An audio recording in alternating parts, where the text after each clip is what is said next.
یہ بھائی کہتے ہیں کہ شلوار کو اوپر سے فولڈ کر لینا تاکہ ٹخنے کھل جائیں، کیا حکم شرع ہے؟ دیکھیں، اس میں ایک تو بنیادی جو مسئلہ ہے وہ تو یہ ہے کہ نبی کریم صلی اللہ علیہ وسلم نے چونکہ کپڑے گھرسنے سے منع کیا، اس لیے علماء منع کرتے ہیں کہ آپ اوپر سے شلوار کو فولڈ نہ کریں، کیونکہ نبی کریم نے منع کیا، اس کے خلاف جانا مکروہ تحریمی ہوگا، یعنی حرام کے نزدیک ہوگا۔ اچھا، اب کیا ٹخنے نہ کھولنا کوئی عذاب ہے؟ ٹخنے کھولنا کوئی واجب نہیں ہوتا۔ اگر آپ کی شلوار لمبی ہے، پینٹ لمبی ہے اور آپ کے دل میں تکبر نہیں ہے تو اس صورت میں ٹخنے ڈھکنا زیادہ سے زیادہ مکروہ تنزیہی ہے۔ مکروہ تنزیہی اس کام کو کہتے ہیں جس کو کرنا گناہ نہیں ہوتا، اس سے بچنا بہتر ہوتا ہے، لیکن عادت بھی اپنا لیں، عادت بنا لیں تب بھی گناہ نہیں ہوتا۔ تو اس کا مطلب یہ ہو اگر آپ کی شلوار لمبی ہے، یہ شرعی مجبوری ہے، ٹخنے ڈھک رہے ہیں، گناہ نہیں، لیکن اگر آپ فولڈ کرتے ہیں تو گناہ ہو سکتا ہے، ٹھیک ہے نا، مکروہ تحریمی علماء نے ارشاد فرمایا، تو اس لیے اس میں اجتناب کریں۔ باقی یہ تو ایک مسئلہ جو پہلے لکھا ہوا ہے، لیکن آج کل کی جو یہ شلواریں فولڈ کرنے کا اتنا عموم بلوہ ہے،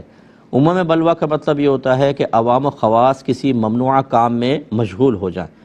بہت زیادہ۔ تو میں پہلے اسی پر فتویٰ دیتا رہا ہوں اس کو مکروہ تحریمی کا، لیکن اب ہمارا مشاہدہ یہ ہے کہ اگر مسجد میں آپ دیکھیں تو بعض اوقات تو امام صاحب بھی شلوار فولڈ کر رہے ہوتے ہیں، یعنی اتنی کثرت سے یہ ہو رہا ہے۔ اب اس پر اگر ہم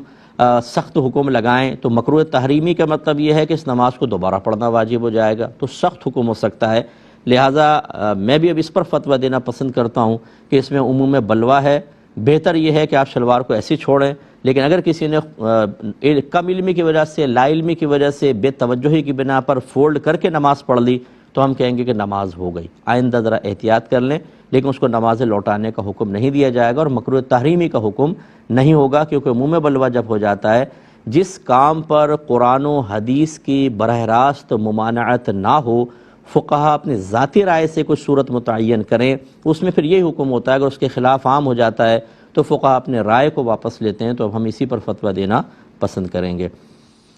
اچھا، اب آپ کہیں گے جی اسی پر فتویٰ دینا پسند کریں گے، اس کا مطلب آپ لوگوں کی پسند چلتی ہے، ایسی بات نہیں ہے، یہ ہمیں اجازت شریعت کی طرف سے ہوتی ہے۔ اطیعوا اللہ و اطیعوا الرسول و اولی الامر منکم،